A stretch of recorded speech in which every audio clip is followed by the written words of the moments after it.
नमः श्री महागणाधिपतये नमः श्री सरस्वती नमः भक्तरा व्यास महर्षि రచించిన మహాభారత ఇతిహాసం యథాతథంగా చెప్పుకున్నాం. ప్రతి శ్లోకం దాని అర్థం. ఇందులో భాగంగా నిన్నటి వరకు మనం ఆదిసభారణ్య విరాట ఉద్యోగ భీష్మ ద్రోణ కర్ణ శల్య సౌప్తిక స్త్రీ పర్వాలనే 11 పర్వాలు పూర్తి చేశాం. 18 పర్వాల్లో 11 పూర్తి చేసి 12వదైన శాంతి పర్వంలో 152 అధ్యాయాలు పూర్తి చేసి 153వ అధ్యాయంలోని 45వ శ్లోకం వరకు చెప్పుకున్నాం. ఈ రోజున 46 నుండి కొనసాగిద్దాం. కొనసాగించే ముందు వ్యాస భగవాను ప్రార్థన చేసుకుందాం.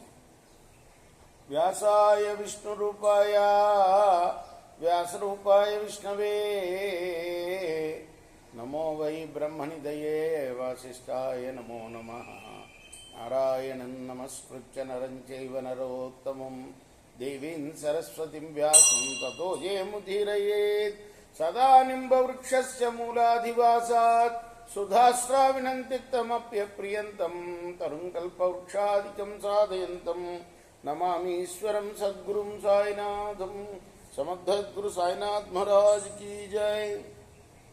జంబుక ఉవాచ నక్కంటున్నది, అహో మందీకృత స్నేహ గృద్రేణేహాల్పబుద్ధినా పుత్ర స్నేహాభిభూతానాం యుష్మాకం స్వచ్ఛతాం భృశం. అల్పబుద్ధి అయిన ఈ గద్ద ఈ పిల్లవాడి మీద మీకున్న మమకారాన్ని తగ్గించేస్తున్నది. మీరు పుత్రప్రేమ వల్ల దుఃఖిస్తున్నారు. సమై సమ్యక్ ప్రయుక్తైశ్చావచనై ప్రచయోత్తరై యద్గచ్చతి జనశ్చేయం స్నేహముత్సృజ్య దుశ్చజం. ఆహా, ఈ గద్ద మాటలు మంచి యుక్తులు కలవి, న్యాయమైనవి, విశ్వాసాన్ని కలిగించేవి. అలా అనిపించే మాటలతో మీరందరూ కూడాను ప్రభావితులై వదలలేని మమకారాన్ని వదిలి వెళుతున్నారు కదా. ఇది ఎంత ఆశ్చర్యకరమైన విషయం. అహోపుత్ర వియోగేన మృత సోన్యోపసేవనాత్ క్రోశతాం సుభృశం దుఃఖం వివత్సానాంగవామివ అజ్జశోకం విజానామి మానుషాయణాం మహీతలే స్నేహం హి కారణం కృత్వా మమాప్యశృణ్యధాపతన్. పుత్ర వియోగ పీడితుడై ఈ శ్మశానానికి వచ్చి సమధిక దుఃఖంతో ఏడ్చే ఈ భూలోకవాసులైన మానవుల మనస్సుల్లో దూడలు దూరమైన ఆవులకు ఉండేటంత బాధ ఉంటుంది కదా. మీ దుఃఖం చూస్తుంటే నాకు కన్నీళ్లు వస్తున్నాయి. యత్నో హి సతతం కార్య తతో దైవేన సిద్ధ్యతి దైవం పురుషకారస్య కృతాంతేనోపపద్యతే. తమ ఇష్టసిద్ధికి నిరంతరం ప్రయత్నం చేయవలసిందే కదా, అప్పుడు దైవానుగ్రహం వల్ల అది ఫలిస్తుంది. దైవానుగ్రహం మానవ ప్రయత్నం ఇవి రెండు కూడాను కాలం అనుకూలిస్తేనే సిద్ధిస్తాయి. అనిర్వేద సదాకార్య నిర్వేదాధ్యుత సుఖం ప్రయత్నాత్ ప్రాప్యతే హర్త కస్మాత్ గచ్చత నిర్దయం. ఎలాంటి సమయంలోనైనా బాధపడకుండా ఉండటం మంచిది. బాధపడినందువల్ల ప్రయోజనం ఏం లేదు.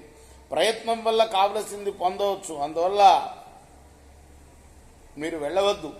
ఆత్మ మాంసోపవృత్తం చ శరీరార్థమయీంతమం పితॄణాం సంశకర్తారాం వనే చక్వాత్వ. ఇహాప్యథ, ఈ బాలుడు మీ రక్త మాంసాల వల్ల ఏర్పడ్డవాడు.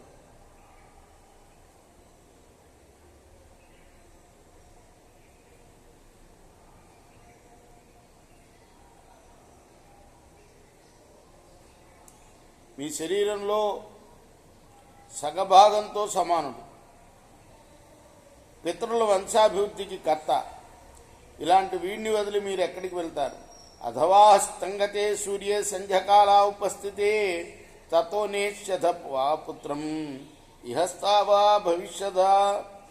సూర్యుడు అస్తమించేదాకా, సంధ్యాసమయం వచ్చేదాకా ఇక్కడ ఉండండి.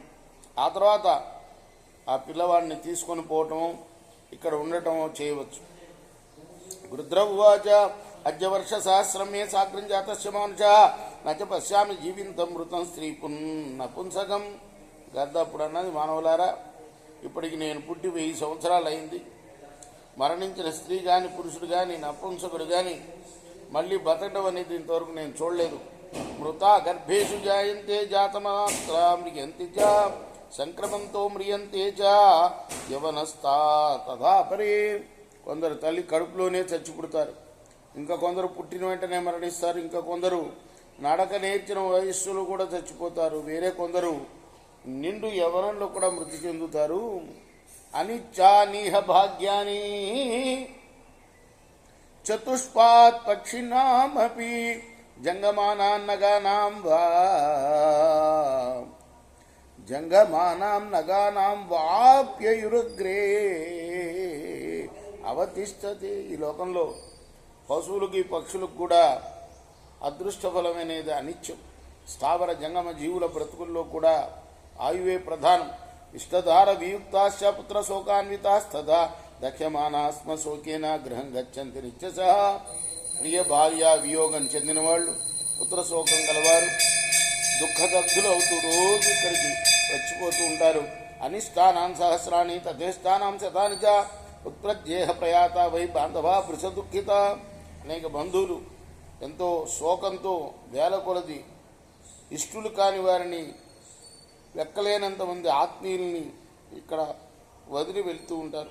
చజ్జతామేష నిస్తేజా శూన్య కాస్తత్వమాగత అన్యదేహ విషక్తం హీం శావం కాస్తత్వమాగతం చక్త జీవస్య చైవాస్య కస్మాద్దిత్వా నగచ్చత నిరర్ధకో చేయం స్నేహ నిష్ఫలస్య పరిశ్రమ. తేజోహీనుడు ప్రాణరహితుడై ఎండు కట్టెలాగా ఉన్న ఈ బాలుని వదిలి వెళ్ళండి. ఇంతకుముందు ఈ శరీరంలో ఉన్న జీవుడు ఇంకో శరీరం మీద ఆసక్తుడయ్యాడు, అందువల్లనే ఈ శరీరం ఇప్పుడు కట్టెలాగా అయింది. ప్రాణం లేని ఈ శరీరాన్ని వదిలి మీరు ఇంకా ఇక్కడ వదిలి ఇక్కడి నుంచి ఎందుకు వెళ్ళటలేదు? మీరు మీ ప్రేమ మీ శ్రమ నిష్ప్రయోజనాలు సుమా. చక్షుర్భ్యాం నచ కర్ణాభ్యాం సంశృణోతి సమీక్షతే కస్మాదేనం సముత్సృజ్య న గృహాన్ గచ్చతాసు వై. ఈ శవం కళ్ళతో చూడటలేదు, ఇప్పుడు చెవులతో వింటలేదు. అలాంటప్పుడు దీన్ని వదిలి త్వరగా మీ ఇంట్లకి ఎందుకు వెళ్ళటలేదు మీరు? మోక్ష ధర్మాశ్రిచై వాక్యై హేతుబద్భి సునిశ్చితై మయోక్త గచ్చత క్షిప్రం స్వమేవ నివేశనం. ఆ మాటలు చాలా కఠినంగా ఉంటాయి, కానీ ఇవి హేతుబద్ధాలు సుమా, మోక్ష ధర్మాశ్రితాలు. కాబట్టి నా మాట విని త్వరగా మీ ఇళ్ళకి వెళ్ళండి. ప్రజ్ఞా విజ్ఞానైజ్ఞేన ముక్తి బుద్ధి సంజ్ఞా ప్రదాయన వచనం శ్రావితా నూనం మానుష సన్నివర్తత శోకో ద్విగుణతాం యాతి దృష్ట్వాస్మత్వా చేష్టితం. మానవులారా, వివేకం విజ్ఞానం గల నేను ఇతరులకు కూడా జ్ఞానదాతని. ఇక మీరు వెళ్ళండి. మీకు వివేకం కలిగే అనేక మాటలు చెప్పాను. మరణించిన ఈ పిల్లవాడి శవాన్ని చూసినా, అతని చేష్టలను గుర్తుకు తెచ్చుకున్నా దుఃఖం రెట్టింపవుతుంది సుమా. ఇచ్చే తద్వచనం శ్రుత్వా సన్నివృత్తాస్తు మానుష అపశ్యత్వం తథా సుప్తం ధృతమాగచ్చ జంబుక. గద్ద మాటలు విని ఆ మనుషులు ఇంటితో పట్టారు. అప్పుడు మళ్ళీ నక్క ఒకసారి వచ్చి నిద్రిస్తున్నట్లు ఉన్న ఆ బాలుడిని చూసింది. రేపు మనం మిగతా భాగాన్ని కొనసాగిద్దాం. కృష్ణార్పణమస్తు. సాయి కృష్ణార్పణమస్తు. స్వస్తి ప్రజాభ్య పరిపాలయంతాం న్యాయేన మార్గేణ మహిం మహిషా గో బ్రాహ్మణైభ్య శుభం స్త్రీచం లోకా సమస్తా సుఖినో భవంతు. కృష్ణార్పణమస్తు. సాయి కృష్ణార్పణమస్తు.